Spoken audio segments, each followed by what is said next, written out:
Todas las religiones del mundo nos dicen: si haces esto, si haces aquello, vivirás. Y no es cierto. Algunos lo intentamos, otros ni siquiera le pusimos dedo. Pero ninguna regla, ningún código moral, ninguna filosofía, ninguna disciplina, ni un programa de automejora, nada te puede dar vida. Solo Jesús tiene la vida. Y tú estás vivo porque Jesús está vivo. Y no está vivo solo en un sentido figurado, filosófico, así espiritual. Él resucitó cuerpo y alma de entre los muertos, y así regresará un día para reinar por los siglos. Toma tu asiento, por favor. Por eso me encanta ese pasaje que leí al inicio de la reunión, que las mujeres llegaron, ellas venían a enterrar, ellas venían a embalsamar el cuerpo de Jesús, ellas venían a rendirle los honores que se le dan a un muerto, y venían con muchos kilos de material, porque los judíos usaban muchas especies y cosas, y ellas venían con todo su enfoque, ¿verdad? Con una tristeza terrible, pero con todo su enfoque en honrar a Jesús en medio de su confusión de cómo es posible que Él esté muerto. Y cuando llegan y entran y la piedra está removida y entran en el sepulcro y no encuentran el cuerpo de Jesús.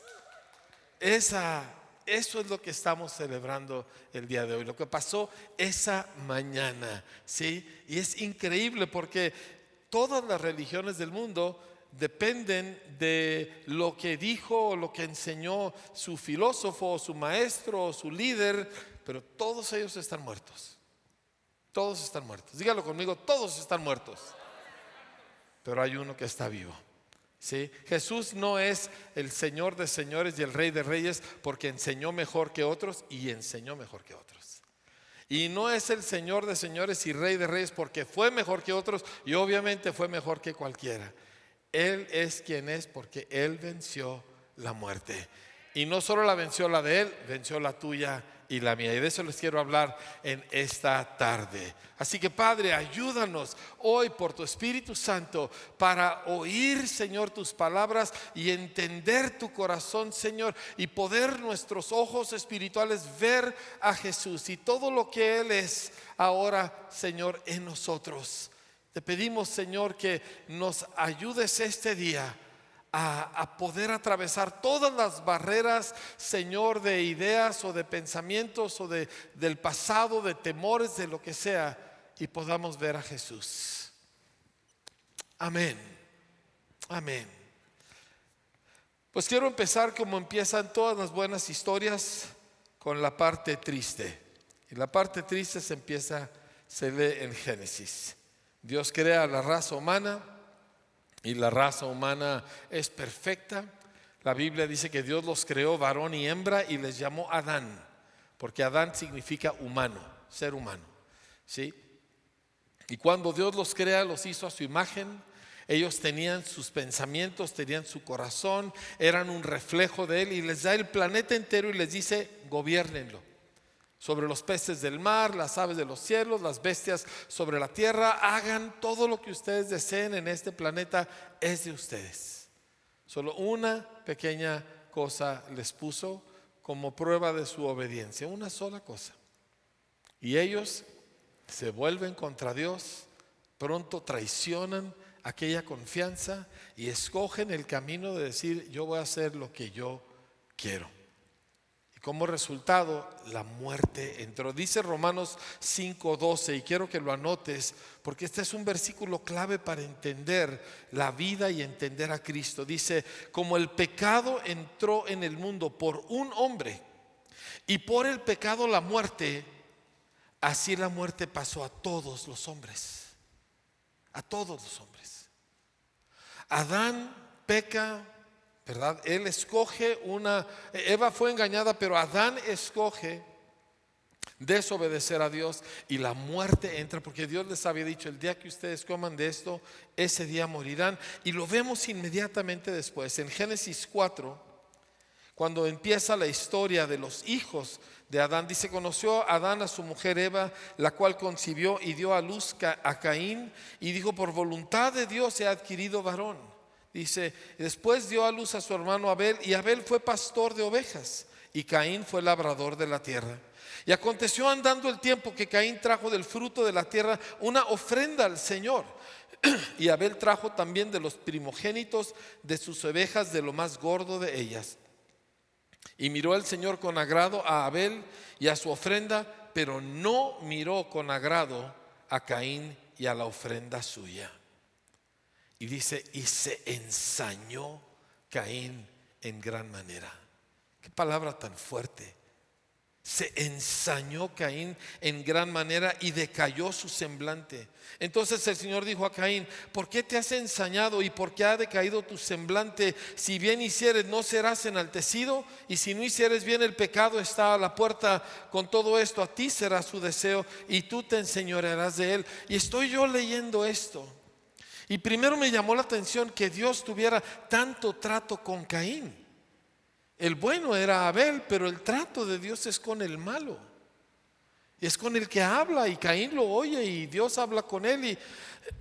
Y pensé, este muchacho era el primer ser humano nacido de la pareja que Dios había creado. Debió haber sido una persona que representaba todo el gozo y toda la maravilla de los planes que Dios tenía para la raza humana. El primero que ellos engendraban. De él iba a venir toda una descendencia, y debió haber sido causa de tanto gozo. Y ahora Dios está tratando con un hombre que está lleno de muerte en su corazón. Porque Adán y Eva no pudieron detener de heredarle a sus hijos la muerte que ellos traían adentro. A veces pensamos en la muerte como algo, como un principio etéreo, como algo filosófico, pero no es algo mucho más real. Este muchacho la traía metida adentro, y la raza humana la heredaría más adelante. Y lo vemos porque aunque Dios está hablando con él, o sea, este es el Dios del universo, este es el creador, está tomándose el tiempo para hablar personalmente con Caín. Y dijo Caín a su hermano Abel: salgamos al campo. O sea, Caín no oyó nada, porque él ya sabía lo que iba a hacer, porque ya estaba dominado por la muerte que traía adentro. Cuando se ensañó contra su hermano, y dice, y se levantó contra su hermano Abel y lo mató. La muerte no es una cosa así como de ideas o de palabras. Era una fuerza que traía adentro, y se manifiesta en violencia, en todas las envidias y codicias y las lujurias y los odios y todo lo demás que el ser humano es capaz de producir. Y aquí estaba, y Dios está tratando con este asesino. Al estar yo leyendo esto, estaba pensando qué cosa tan terrible tiene que haber sido para el corazón de un padre, Dios, estar tratando con este hombre, y él sabía lo que había dentro de él. O sea, ¿te imaginas el dolor de estar tratando con el que debió haber sido lo máximo, y ahora es un asesino? Como si eso fuera poco, nosotros vemos que solo duró la raza humana 10 generaciones, porque de Adán a Noé hay solo 10 generaciones para que la raza humana estuviera tan llena de violencia y tan llena de muerte que Dios tuvo que destruirla. Dice, se llenó la tierra de violencia. ¿Por qué? Porque por el pecado entró la muerte. Por un hombre, por el pecado de un hombre entró la muerte. Y luego la muerte pasó a todos los hombres, porque todos pecamos. Un teólogo dijo una vez: el Antiguo Testamento no fue escrito para convencernos de que somos malos, fue escrito para demostrarnos que estamos muertos, que la muerte la traemos metida adentro. Pero Dios estaba mirando más allá de este asesino y más allá de la depravación de la raza humana. Dios estaba mirando al último Adán. La Biblia habla de él. Cuando estuve leyendo la genealogía de Jesús en el Evangelio de Lucas, y me impacta mucho, siempre me ha cautivado esta en particular, porque dice: Jesús hijo, según se creía, de José, hijo de Elí, y luego sigue para atrás, hijo de, hasta que llega a hijo de Set, hijo de Adán, hijo de Dios. Y en Jesús se cumple lo que se empezó con el primer Adán, el último Adán. La Biblia le llama a Jesús el último Adán. Y Dios estaba mirando hacia ese día.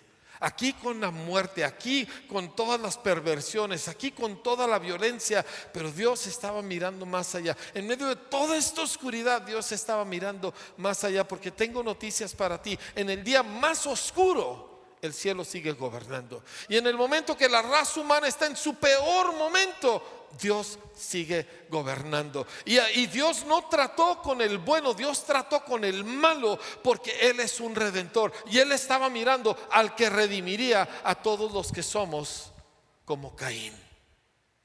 Y así nos encontramos, y así se encontraba el planeta, hasta que llegaría Jesús. Ahora, rápido, un par de cosas acerca de Jesús. La Biblia dice que el primer Adán fue hecho un alma viviente. O sea, cuando Dios sopla en la estatua de barro y cobra vida, y es un alma viviente. Pero dice el último Adán, un espíritu vivificante. Habría una diferencia, porque lo que Adán destruyó con su pecado, Jesús lo restauraría más allá de lo que Adán lo había dañado.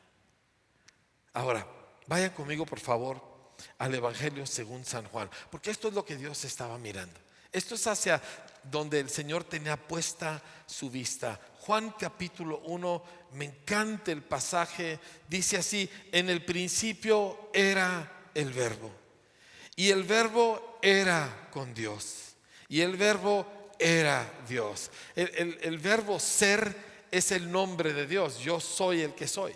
Y aquí Juan está haciendo uso de ello a propósito. El verbo era en el principio, y el verbo era con Dios, y el verbo era Dios. Este era en el principio con Dios. Todas las cosas por Él fueron hechas, y sin Él nada de lo que ha sido hecho fue hecho.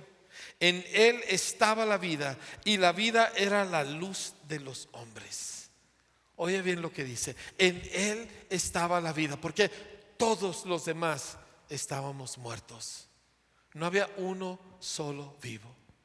Esa es la razón que las religiones no funcionan, porque las religiones te dan una serie de reglas: haz esto y esto y esto y esto, y no vayas a hacer esto ni esto ni el otro. Y si haces esto y no haces aquello, entonces, pero son instrucciones dadas a cadáveres, a muertos. Y familia, dime, ¿qué puede hacer un muerto? Nada. O sea, para Dios la raza humana está muerta, porque la muerte se le metió a todo ser humano. Por el pecado entró la muerte, y la muerte pasó a todos los hombres. Y cuando viene Jesús, de repente hay un Adán, un ser humano que está vivo. Y todos los demonios del planeta entraron en crisis absoluta, porque nunca habían visto a un Adán vivo. Todos los Adanes y todos los hijos de Adán y toda la descendencia de Adán muerta. Y sí, yo sé que había profetas y había reyes, y Dios depositaba su unción sobre ellos, pero era una pequeña dosis de algo de Dios. Pero ellos no tenían a Dios adentro, porque ellos también traían adentro la muerte y no se la podían sacar.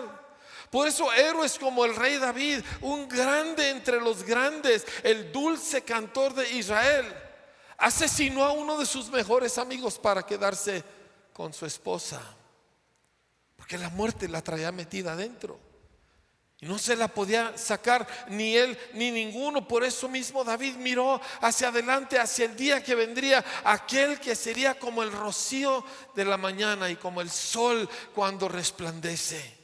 Dijo: yo no soy ese. Él estaba muerto, y tú y yo estábamos muertos, y de repente aparece uno que está vivo. Jesús entraba en el escenario, entraba en cualquier lugar, y los demonios pegaban de gritos y salían corriendo, ¿verdad? Porque Él estaba vivo. Gloria a Dios. ¿Sí? Cuando tú lees los evangelios, en vez de estar pensando, sí, es que Él era Dios, sí era Dios, pero en ese momento se redujo a ser hombre, y lo que era es que era vivo.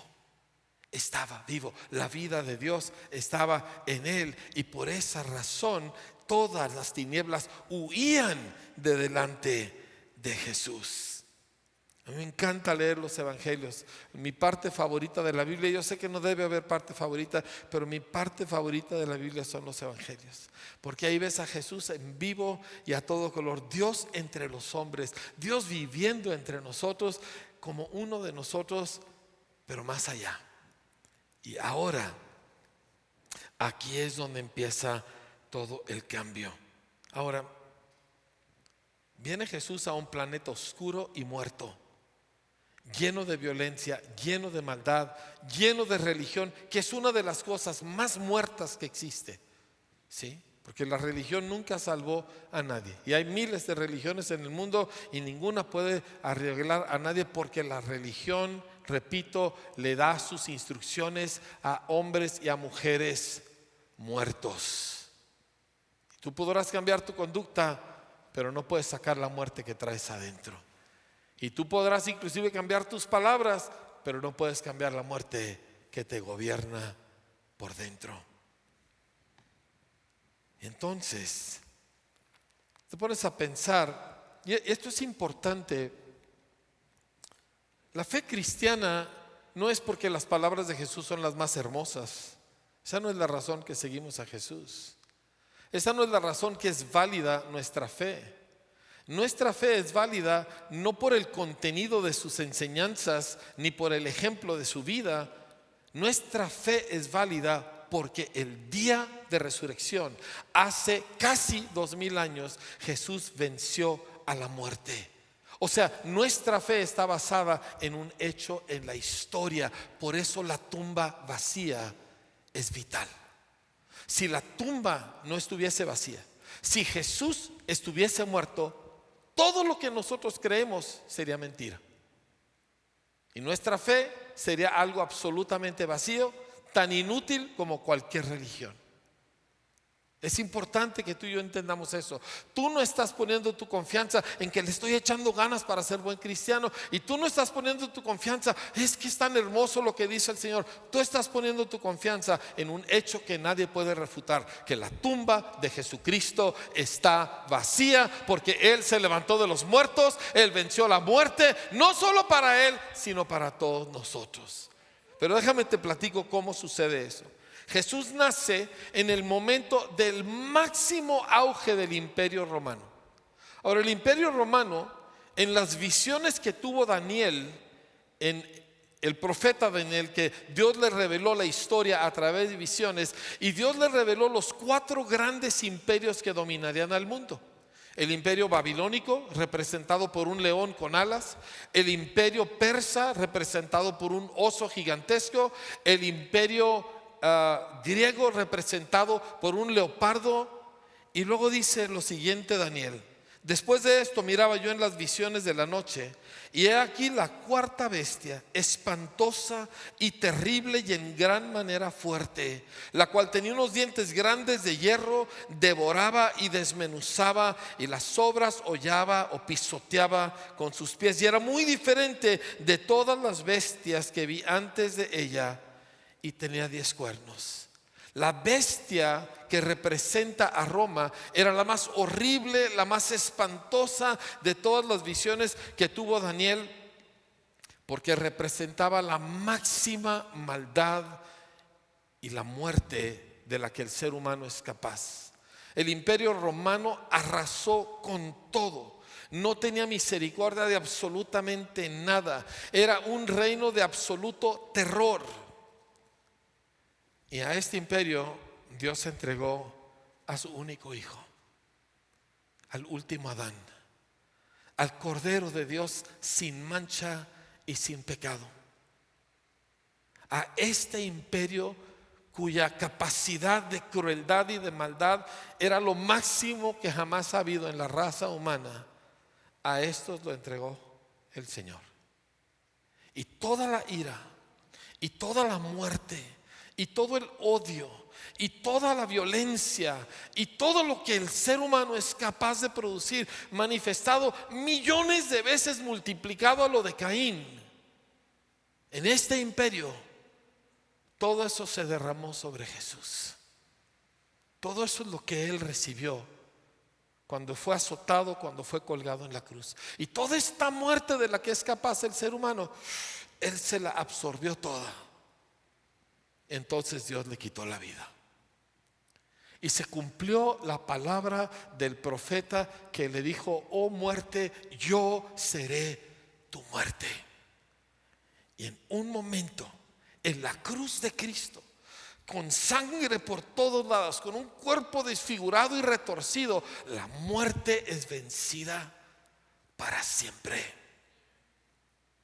Por medio de la muerte, dice la Biblia, Él destruyó al que tenía el imperio de la muerte. Pero la cosa no se quedó ahí. ¿Por qué? Porque no termina esto con Viernes Santo. Esto termina, o más bien empieza, con Domingo de Resurrección.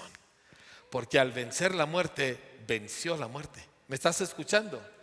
O sea, él no vino y hizo algo simbólico. Él venció la muerte, le quitó su derecho de estar sobre la raza humana. La muerte entró al hombre por causa del pecado. Y cuando Cristo se llevó el pecado en la cruz, cuando Él mismo fue convertido en pecado, como dice 2 de Corintios, al que no conoció pecado, por nosotros lo hizo pecado. Y cuando Él fue hecho pecado y muere, el pecado muere. Y ya la muerte no tiene derecho de estar en la raza humana, porque ya se le quitó su fundamento.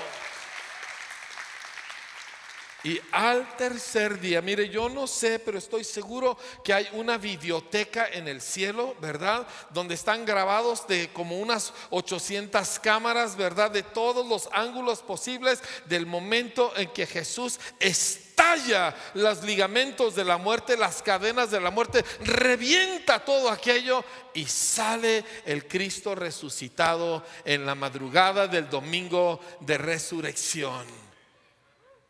¿Sabe por qué? Voy a hacer un pequeño paréntesis. ¿Sabe por qué no importa mucho leer los periódicos? Porque los periódicos nunca se dan cuenta de lo que realmente importa. No hubo ningún reportaje en el Domingo de Resurrección de que Jesús había resucitado y la muerte había sido vencida. Pero nosotros, mis amados, estamos leyendo algo que es mejor que un periódico. ¿Sí me está escuchando? El asunto es este. Cuando Jesús resucita, bueno, me voy a unas palabras que Jesús mismo dijo. Se encuentran en Juan 11. Usted conoce la historia, es cuando Lázaro. Ahora, la pastora hace ratito nos leyó de Juan 12, donde Jesús dijo que si el grano de trigo no cae en tierra y muere, pues morir a nadie nos gusta. Muerte es fea, es oscura, ¿verdad? ¿Sí? Dice, pero si el trigo no cae en tierra y muere, queda solo. Pero si muere, lleva mucho fruto. El asunto es que cuando Adán peca y la muerte entra, pues si Adán no hubiera pecado, todo hubiera estado muy bonito. Y luego viene y lo arruina todo. Y nosotros pensamos que bueno, pues vamos a sacarle al mal tiempo buena cara, ¿verdad? Y vamos a pues sacarle provecho a esto. Pero Dios usa lo malo y saca algo mejor que si lo malo no hubiera sucedido. Porque la vida es buena, pero la vida que vence a la muerte es mejor. Y la resurrección es la vida que vence a la muerte. Y Jesús le dice, bueno, ustedes recuerdan la historia de Lázaro. Lázaro está enfermo, lo normal es que Jesús fuera y lo sanara. Y Jesús se va en la dirección contraria. ¿Para qué?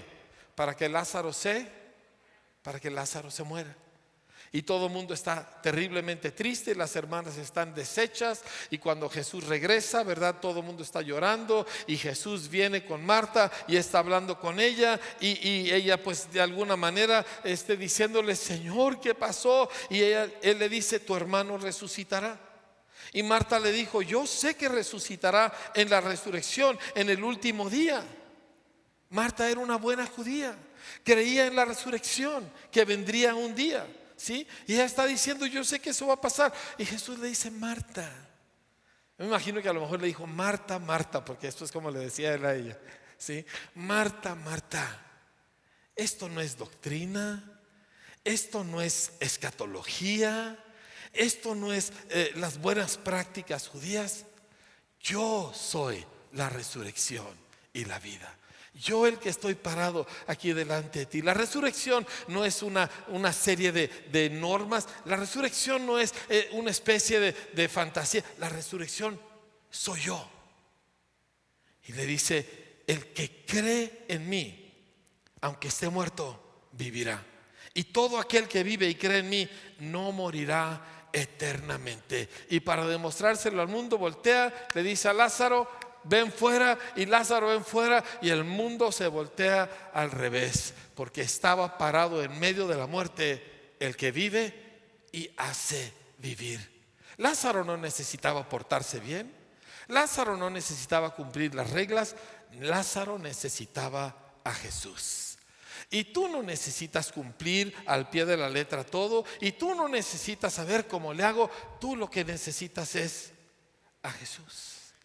Y no lo necesitas solamente el día que aceptaste a Cristo, lo necesitas todos los días de tu vida. Escucha las palabras de Jesús en Juan 5. Él dijo así, 5:24: de cierto les digo, el que oye mi palabra y crea al que me envió tiene vida eterna y no vendrá a condenación, mas ha pasado de muerte a vida. ¿De qué a qué?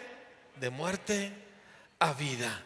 De cierto les digo, viene la hora y ahora es cuando los muertos, esos éramos nosotros, oirán la voz del Hijo de Dios, y los que la oyeren vivirán. Porque como el Padre tiene vida en sí mismo, así también ha dado vida al Hijo, así también ha dado al Hijo el tener vida en sí mismo.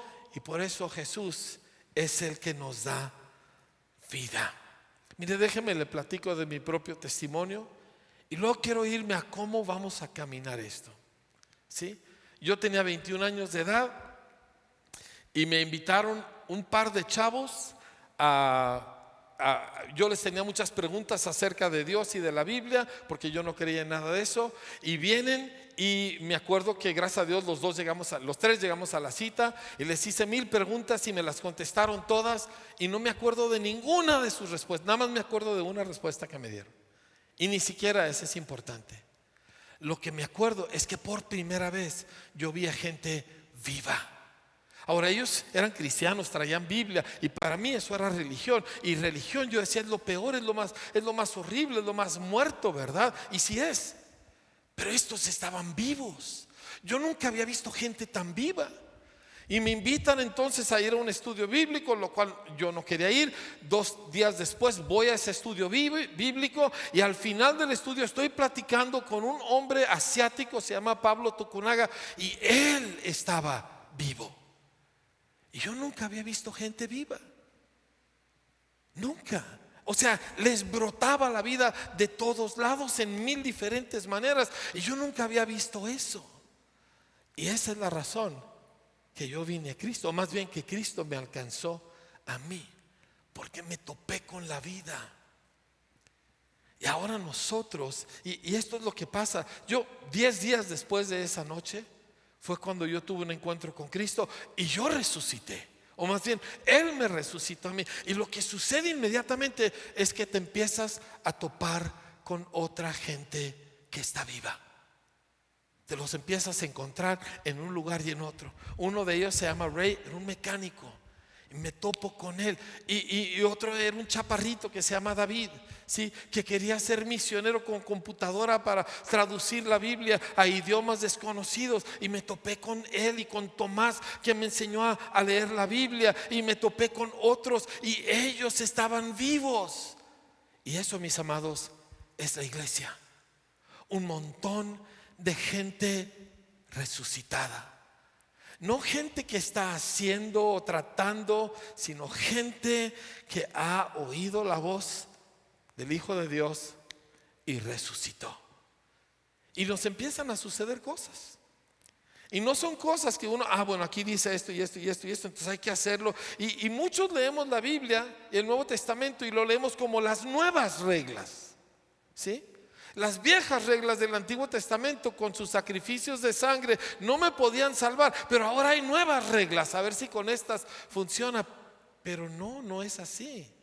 Lo que el Nuevo Testamento hace es describir lo que le pasa y cómo se ve a alguien que ha resucitado. Y de repente esa persona empieza a perdonar a los que antes odiaba. ¿Por qué? Porque la vida está dentro de él. Y empieza a devolver lo que robó. ¿Por qué? Porque la vida está dentro de él. Y empieza a cambiar cómo habla y muchas cosas. ¿Por qué? Porque la vida entró en él en el momento que creyó en Jesús.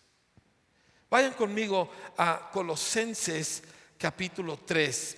Vamos a leer este capítulo que describe lo que a nosotros nos ha sucedido. Dice así: si pues ustedes han resucitado con Cristo. Y te pregunto, ¿has resucitado con Cristo o estás tratando de ser cristiano? Porque son dos cosas totalmente diferentes. La iglesia se compone de los resucitados. Cuando Pedro predicó ese primer día y resucitan 3,000 y eran de diferentes países y de diferentes niveles socioeconómicos y se encuentran y no ven sus diferencias de cultura y no ven sus diferencias de otras cosas como veremos aquí. Lo único que vieron es: él está vivo, yo estoy vivo, ella está viva, todos estamos vivos. Y ¡fum!, se forma la iglesia. Porque la iglesia no es una organización, la iglesia es la comunidad de los resucitados. Colosenses 3: si pues ustedes han resucitado con Cristo, busquen las cosas de arriba, donde está Cristo sentado a la mano derecha de Dios. Pongan la mira en las cosas de arriba, no en las de la tierra, porque ustedes han muerto y su vida está escondida con Cristo en Dios. ¿Dónde está tu vida? Ay, en este milagro. No. ¿Dónde está tu vida? Ay, pues sí, en mi situación. Tu vida está escondida con Cristo en Dios. Cuando Cristo, su vida, se manifieste, entonces ustedes también serán manifestados con Él en gloria. Y luego nos dice cómo se ve esta vida resucitada. Quiero que digas conmigo: la vida que vence la muerte. Esta vida no se logra, familia. Esta vida no se alcanza. Esta vida la hemos recibido el día que creímos en Jesús. Dice así: hagan morir pues lo terrenal en ustedes: fornicación, impureza, pasiones desordenadas, malos deseos y avaricia, que es idolatría. Es la lista de los pecados groseros de la carne. Dice: háganlos morir. Porque ustedes ya no son de ahí. Porque ustedes volvieron a nacer, ustedes resucitaron. Esto ya no es tu vida. Esto es la muerte que ya no está en ti. Háganlo morir. ¿Sí? Sácalo. Las cosas que de alguna manera te recuerdan eso, que te vuelven a eso, hazlo morir. Sácalo. Porque tú ya no eres de ahí. Dice: cosas por las cuales la ira de Dios viene sobre los hijos de desobediencia. Pero esos ya no somos nosotros. Nosotros ya no somos los hijos de desobediencia. Dice: en las cuales ustedes también anduvieron en otro tiempo, cuando vivían en ellas, en el pasado. O sea, el Señor nos dice: todo esto, esto es tu pasado. Ay, es que usted no sabe todo lo que yo hice. Sí, y usted no sabe todo lo que yo hice, pero todo eso es el pasado. Diga conmigo: es el pasado. Y no es el pasado de uno que se está reformando. Porque los que se reforman, ¿quién quita y luego se vuelvan atrás? Es el pasado de los que resucitan, que ya no pueden volver atrás. Porque Cristo no vino para reformar a nadie. Cristo no vino para componer o parchar a nadie. Cristo vino a resucitar a los muertos, los cuales éramos nosotros. Continúa y dice: pero ahora dejen también todos ustedes todas estas cosas: ira, enojo, malicia, blasfemia, palabras deshonestas de su boca. Ay, la primera lista es mucho más fea, pero más fácil de dejar.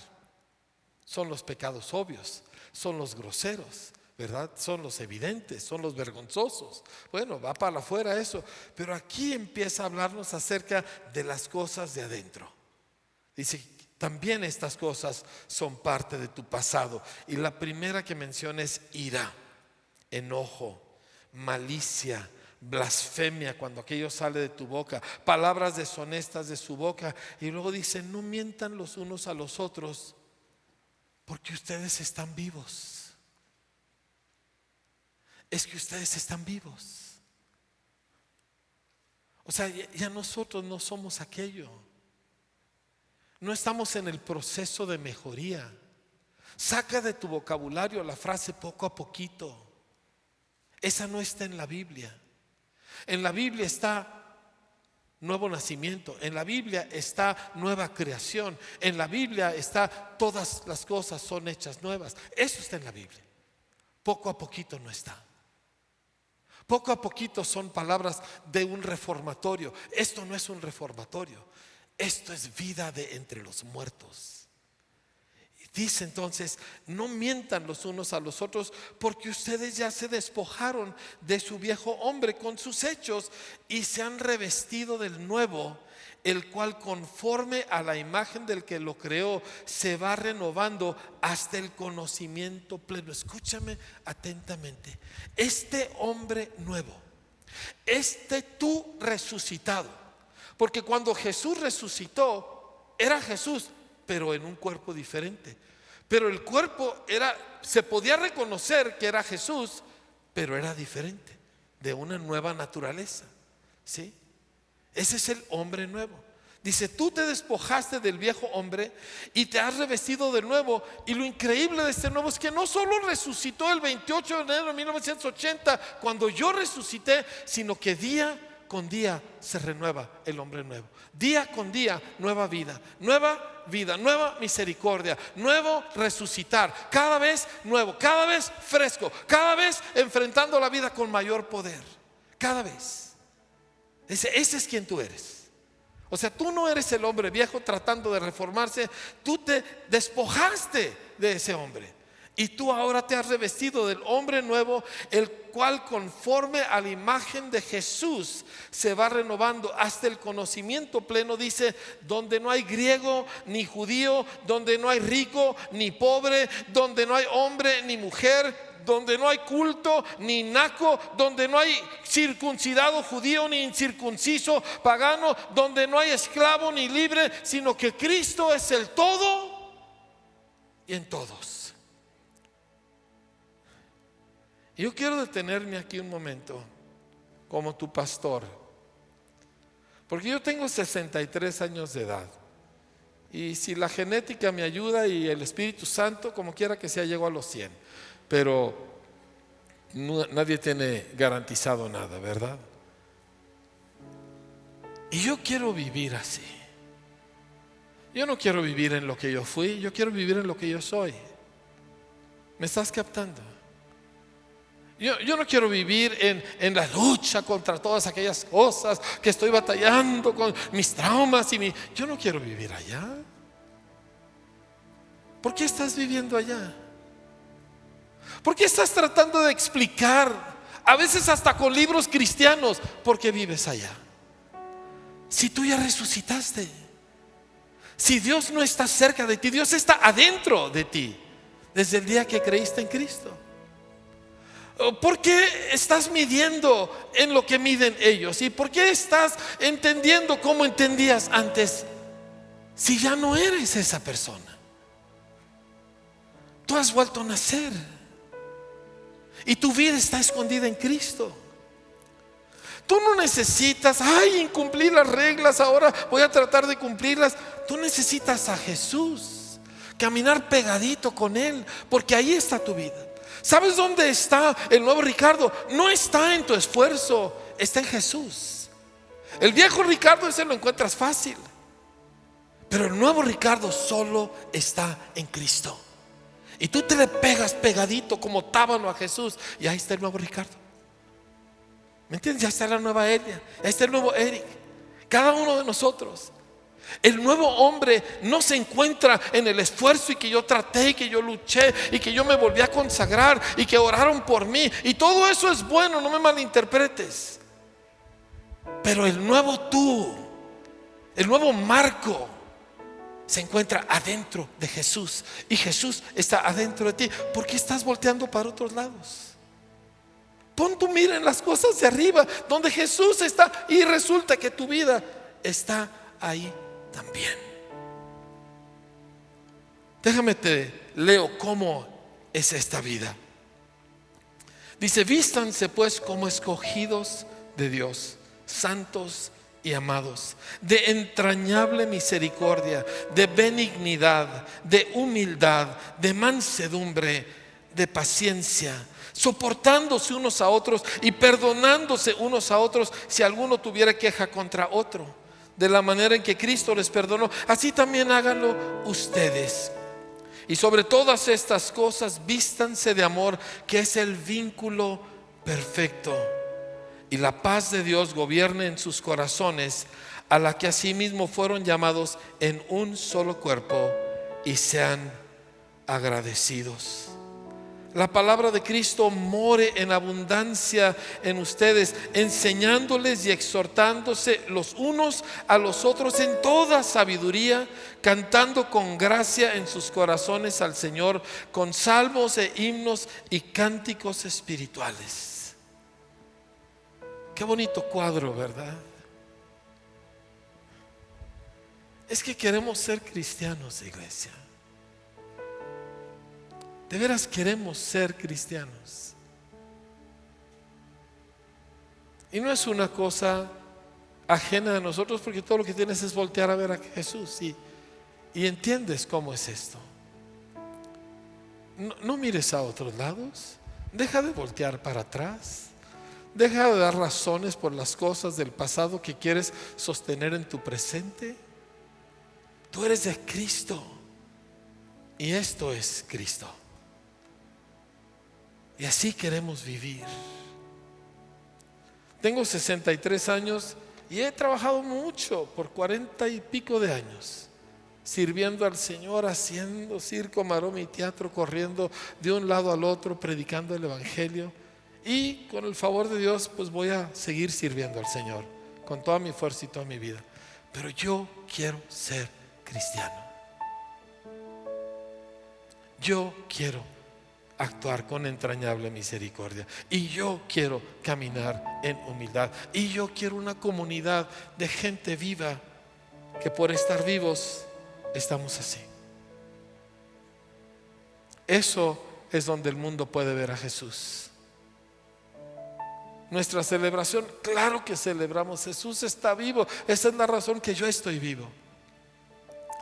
Pero el mundo no puede ver a Jesús a menos que lo vea en nosotros. No estamos tratando de ser mejores para que Dios nos bendiga y nos acepte. No, mis amados, estamos en Cristo. O sea, no se puede estar más cerca. Pero queremos aplicarnos a vivir esta nueva vida para que los de afuera tengan una posibilidad de creer. Para mí eso es el día de resurrección, donde nosotros salimos de nuestra tumba para vivir en la gloria de Dios. Termina el pasaje diciendo: y todo lo que hagan, háganlo para la gloria de Dios. Ahí queremos vivir, ¿sí? Y tenemos tantas oportunidades. No quiero extenderme mucho más, pero pues es el servicio de la tarde, así que no tengo problemas. No se preocupen, tranquilos. Pero pienso, ¿por qué en un pasaje tan bonito el Señor nos sale con que soportándose los unos a los otros y perdonándose? No, si estaba tan inspirado, Señor, ¿por qué metes esa parte? Porque hubo un Caín. El Dios, con su corazón roto, trató con Caín, y trató con todos nosotros que somos Caín, y de la muerte sacó la resurrección. En vez de estarle sacando la vuelta a las cosas malas que suceden o a los malos tratos que llegas a recibir en esta vida, ¿qué los vas a recibir? Haz lo que el Señor hace, ¿sí? Porque del leproso Él saca un milagro, y del muerto Él saca un resucitado. ¿Me explico?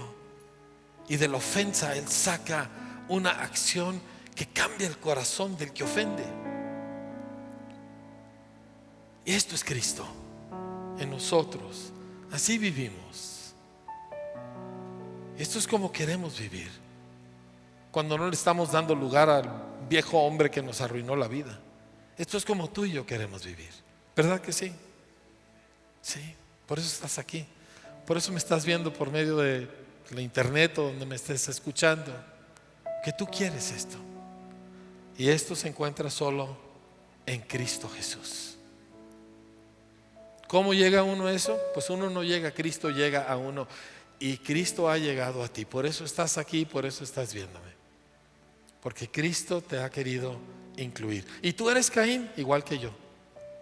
Pero Jesús tiene algo más poderoso que la muerte que había en Caín. Él tiene la resurrección para ti. Y si tú quieres recibir esa resurrección, ya sea que estés aquí en este auditorio o que te encuentres en algún otro lugar viéndonos, todo lo que necesitas hacer es confesar a Jesucristo, poner tu fe en Él. Y en el momento que lo haces, Él hará adentro de ti algo que solo se puede describir como una resurrección. Y a partir de ahí, todo cambia. Así que te pido que cierres tus ojos conmigo y abras tu corazón al Señor y le digas: Señor Jesús, yo sé que eres el Hijo de Dios. Yo sé que moriste en la cruz por mis pecados, pero hoy me doy cuenta que también resucitaste y que lo hiciste por mí, y que tú estás vivo, Señor, y yo estoy muerto. Hoy pongo mi fe en ti, Jesús. Hoy pongo mi fe en tu resurrección. Hoy, Señor, confieso con mis labios que tú eres mi Señor, y confío con todo mi corazón que lo que tú hiciste es suficiente para redimirme a mí. Y te abro mi corazón y te recibo. Te entrego toda mi vida para seguirte y para confiar en ti todos los días de mi vida. Amén.